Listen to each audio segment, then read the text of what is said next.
We were finally home. The familiar sounds, the familiar smells, fallen London.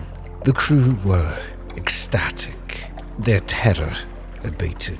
However, they could not relax just yet. There was still much to do. Cargo to be unloaded, scholars to attend to.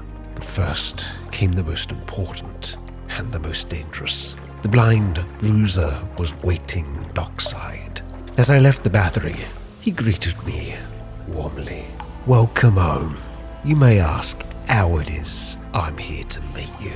And I may remark that we have eyes in the wastes and eyes in the hill.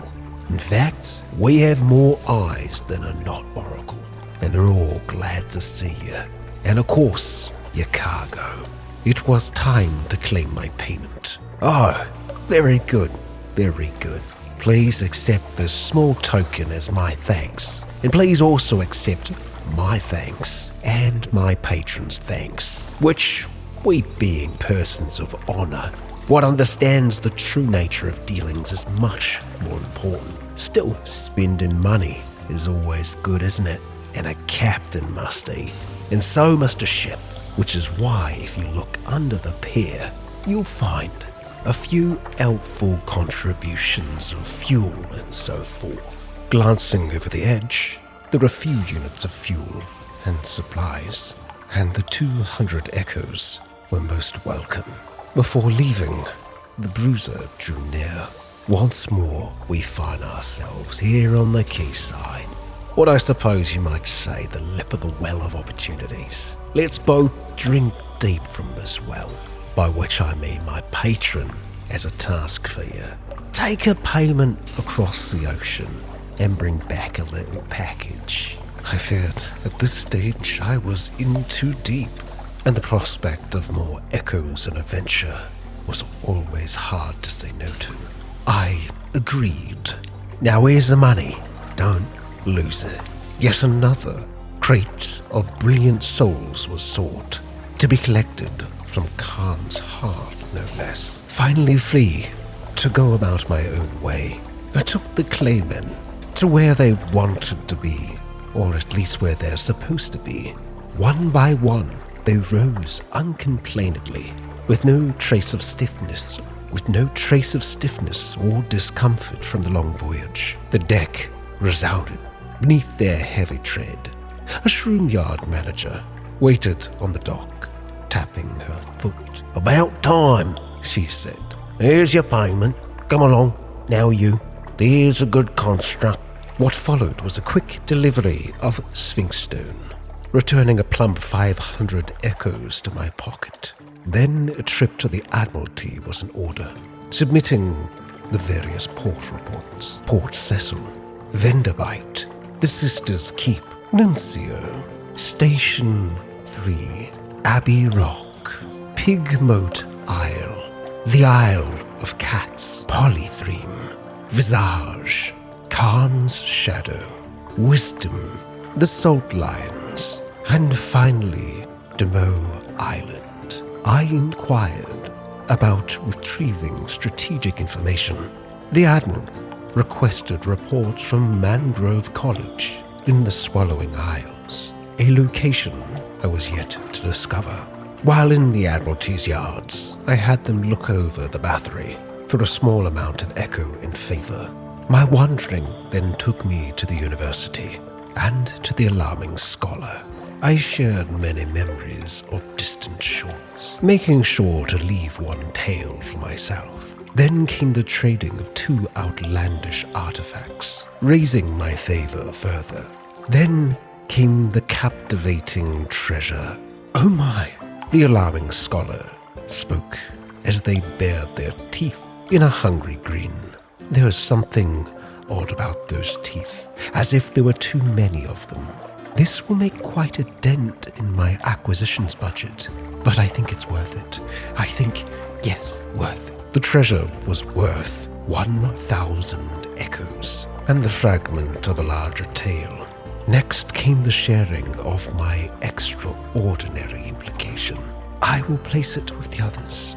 One day I will have enough for 250 echoes, and greater favor the trade was worth it. Leaving the university, I wandered the Roses Wharf, a market that catered to collectors and eccentrics, anyone with exotic tastes and the gumption to harass Z-captains. According to the archaic rules of the market, you can only make one trade per visit. I would need to choose wisely. And my choice this eve was a tattooed courier who was willing to pay for a consignment of scintillac. Her skin was crowded with bright ink, her smile cocky. "It makes admirable jewelry," she explained, "but exceptional tea." Two of the market's horsemaster attendants helped her wheel the box away. For 105 echoes, I was satisfied.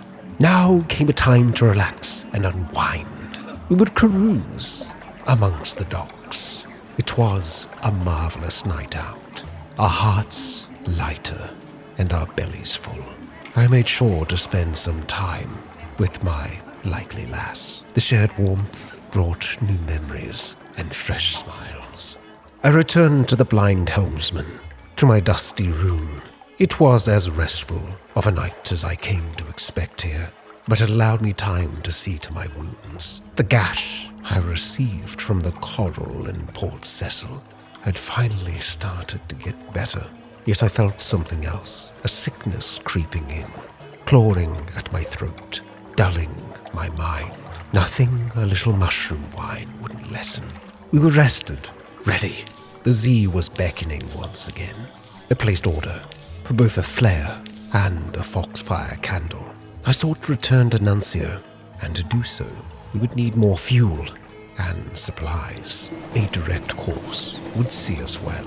I sought to travel from London on to the Salt Lines, past Abbey Rock, the Shepherd Isles, northeast to Port Cecil, to Khan's Heart, down to Polythreme, and finally Nuncio, before returning to Pigmote Isle and turning our sights back on the Salt Lines and to London. I stopped briefly at the Salt Lines to compile a report before continuing east to Abbey Rock. It was there a Gilly-Fleur sought to attack our vessel, yet the battery was not so easily caught. I shared what little news I had with the muscular prioress, hoping that she might pass the tale on to our beloved scarred sister. We raced away, leaving the abbey behind, bathed in the fire's light, before arriving at the Shepherd Isles and encountering a sigil-ridden navigator. "Aye, let me guide your ship. I know all the Z, how it was, how it'll be, please. The headaches, they only stop when I'm working." I accepted the navigator's pleas. "Thank you. Nonsense here was a distraction for a while, but only the Z can help me now. My God, the air, it's clearer already. Let me chart a course for you." My head. The sigil-ridden navigator was far more experienced than my good friend. I would trial him in the position, but first I would invite him to dine. It was good to know one's crew. He had an admirable appetite for so slight a fellow. Seconds, then thirds, disappeared in small, hasty morsels. He was nervous and not a gifted conversationalist. I did my best to plug the silence, but when I asked about his past, he winced. "I can't say, Captain. This..." He tapped the livid sigil on his temple, which twitched like a scorpion's sting. "Has burnt away my memories. I recall I have a brother, but not his name or where he is. I remember the names of ships I've served on, the Implicit, the Bonnie Swan, but not their crew. How did he come by the sigil?" He clutched his head. "I don't know. I don't know. Thinking about it is like fire in my skull." He gritted his teeth. "Someone must have hated me very much to curse me with it, but I can't even remember my enemy." He left the dinner and paced the deck. I see a lonely house lit by tallow and wick. A bell is ringing. It rings now. Do you hear it?" He scratched the sigil, which had begun to bleed. "Do you know the place, Captain?" "Can I plot a course?" "A place of candles and bells, the chapel of lights, a northern church where no sin is too terrible." I knew of the place. It was far off our current course, yet with some alteration to the plan, it could work, and allow for us to explore yet unseen areas of the sea.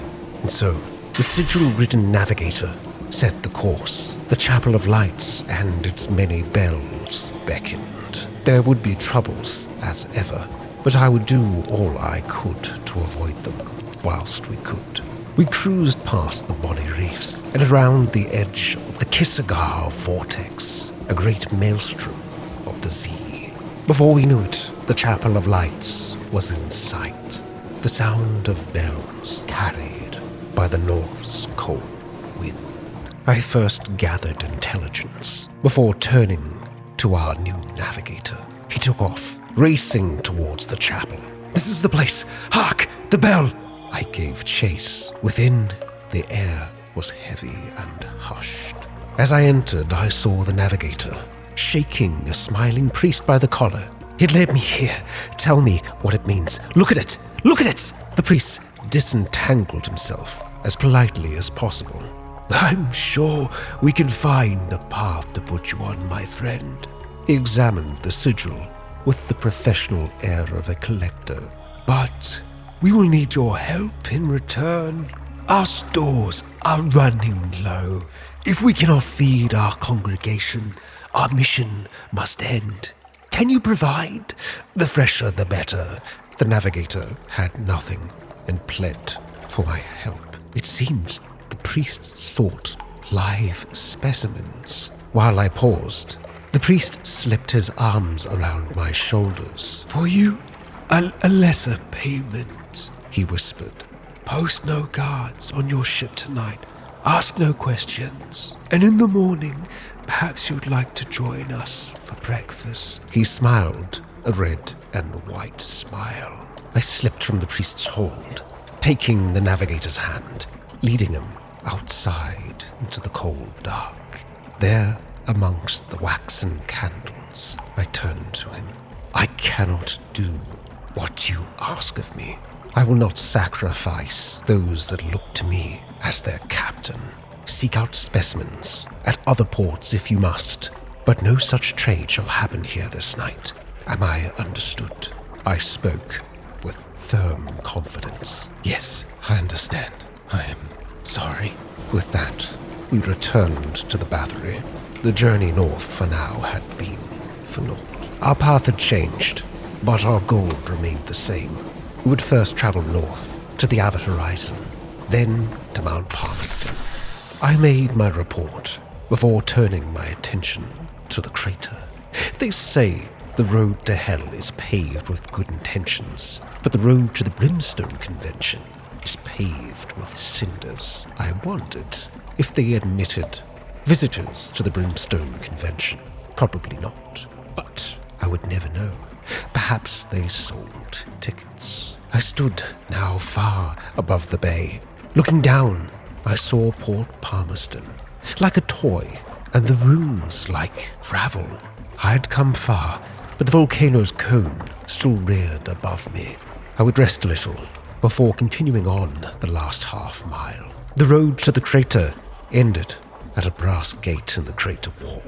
Beside it stood an oddly charming little cottage. It was thrown together from pumice basalt, but it featured honeysuckle. An equally charming deviless in a tea gown leant against the cottage wall, twirling a parasol and fanning herself. "I am the guardian of this place," she remarked languidly.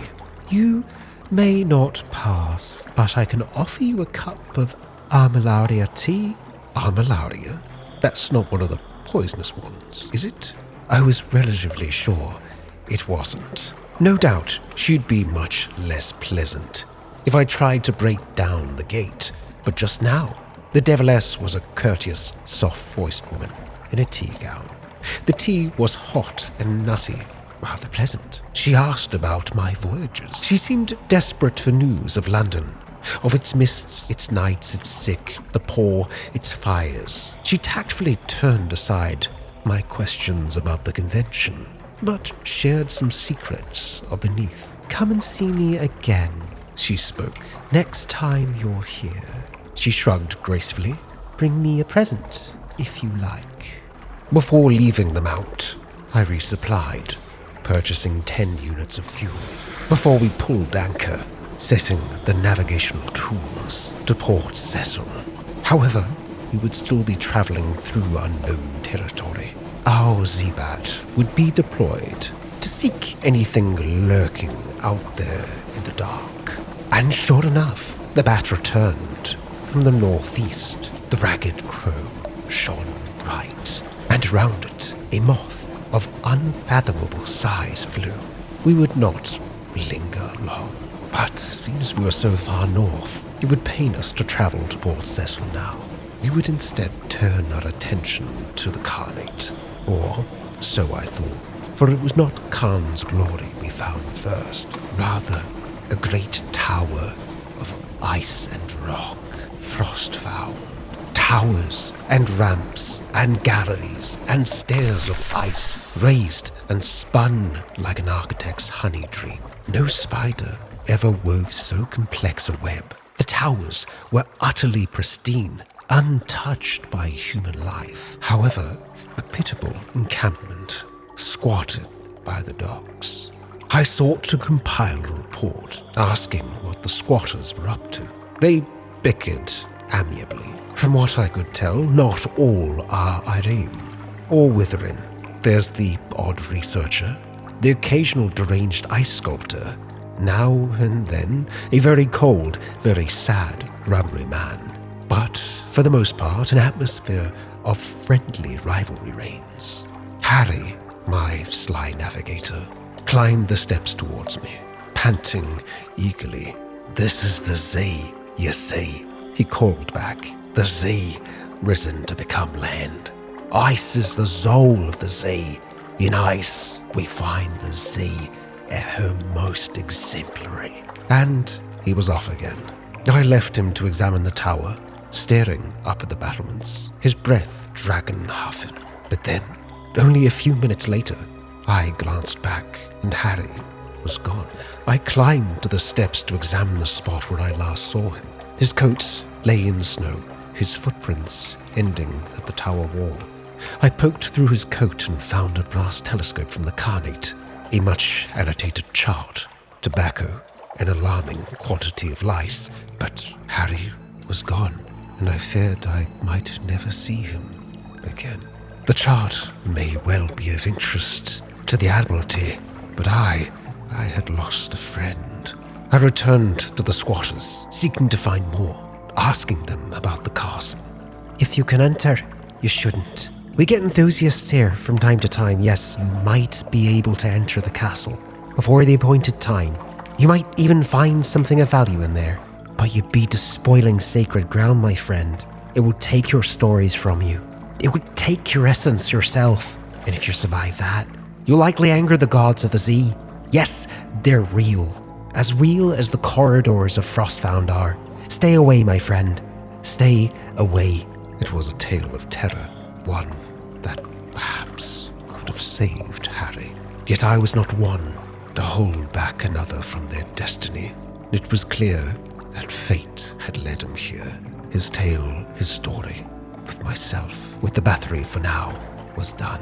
Yet I hoped his own continued on.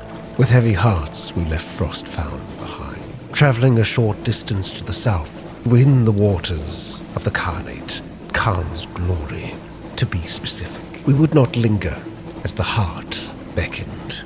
I moved quietly through the streets of Khan's heart. There was a tiny noodle shop by the Moon Canal. There I would meet my contact. A blue priest, fizzing electric light, showed the wary lines in his face. "You have my money?" he asked.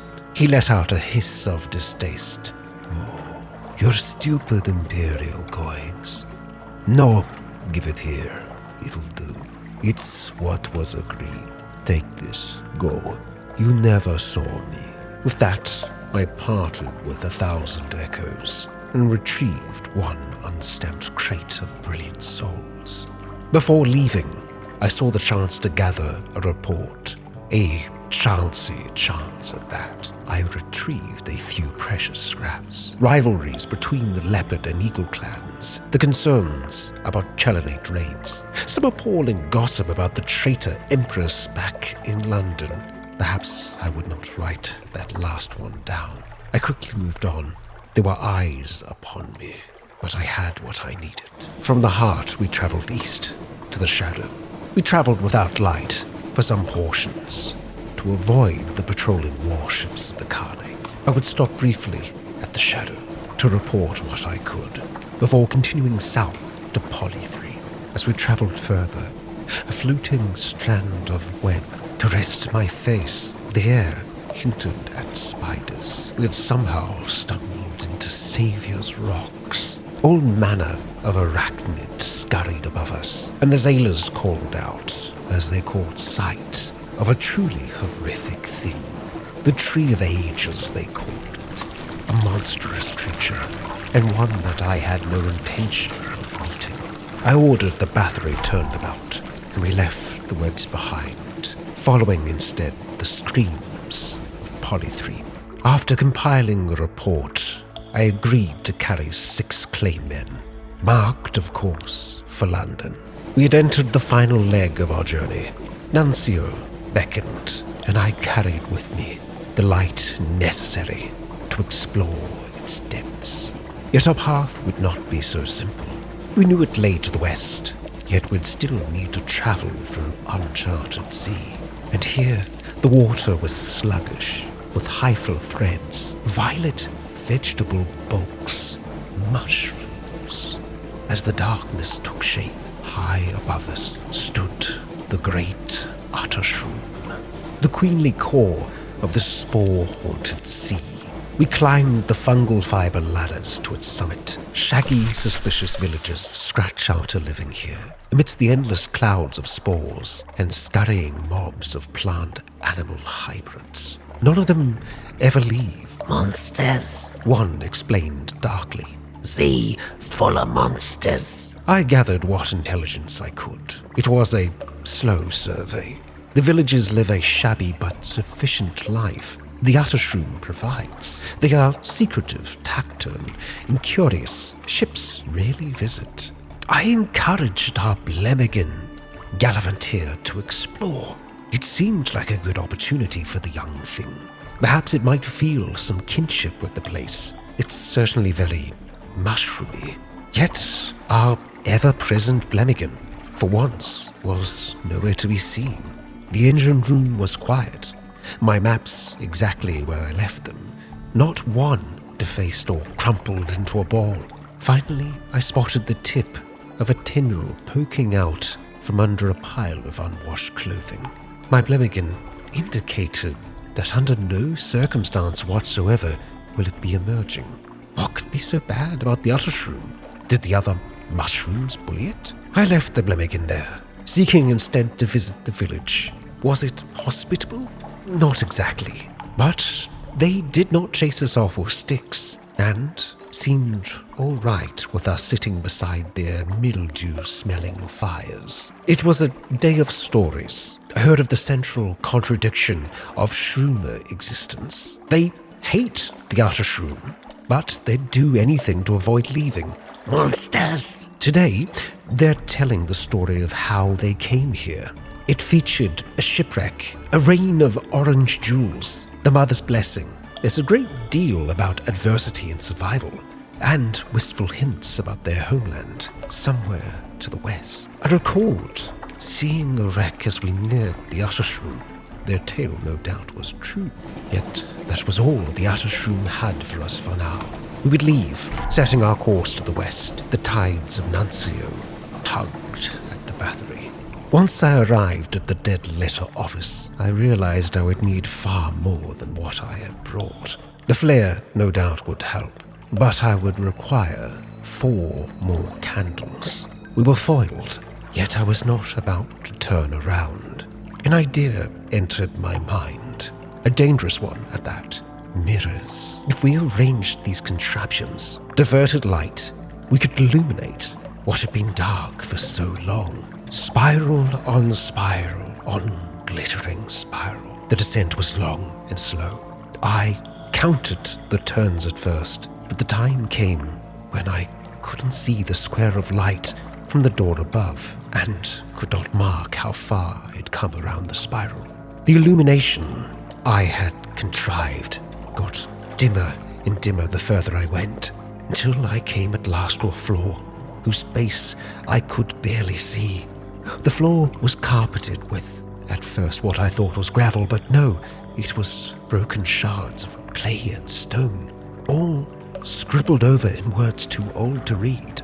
At the center of this space is a needle of deep black rock, glossy as resin, glittering with ice, inscribed with 3 arcane sigils that hurt to look at. I felt a meaning in their presence, a prohibition or a commandment that all things must come to their destined place, that what cannot be delivered immediately must be saved against a future date, that a message that goes unheard is a tragedy, that the signal must be carried no matter how far, no matter through what darkness, no matter whether the sender lives, nor whether the recipient can even read the language of the writing.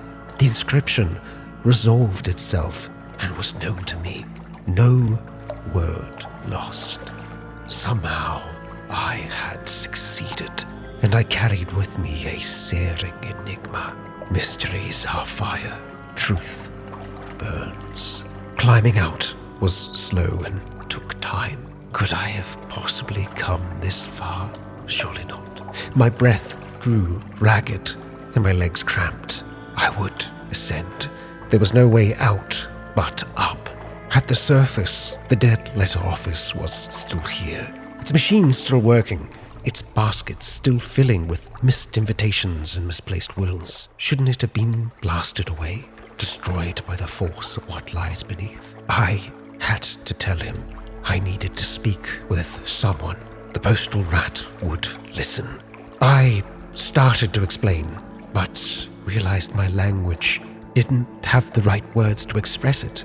The weight of the delivery commandment, the sacred necessity for every word to reach its destination, and the countless individual miscarriages of meaning from one entity to another, which have occurred throughout history and are still occurring. The detriment of the whole universe. He held up a paw.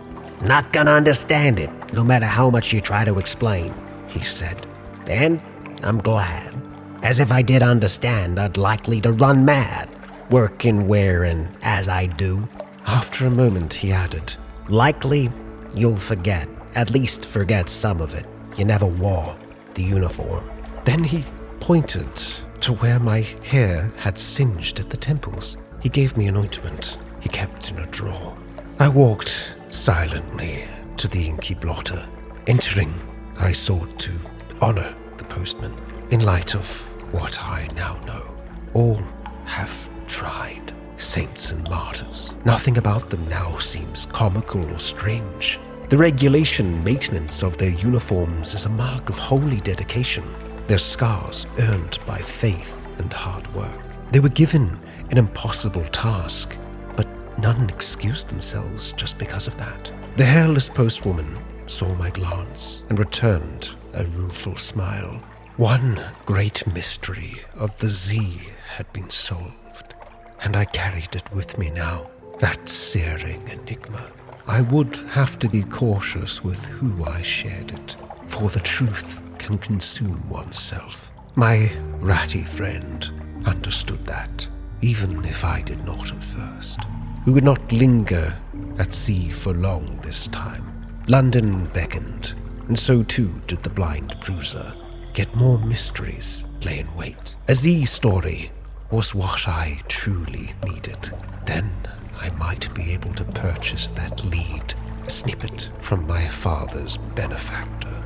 I would not leave him out here. His story untold, old bones, whole tales, and his one would be told.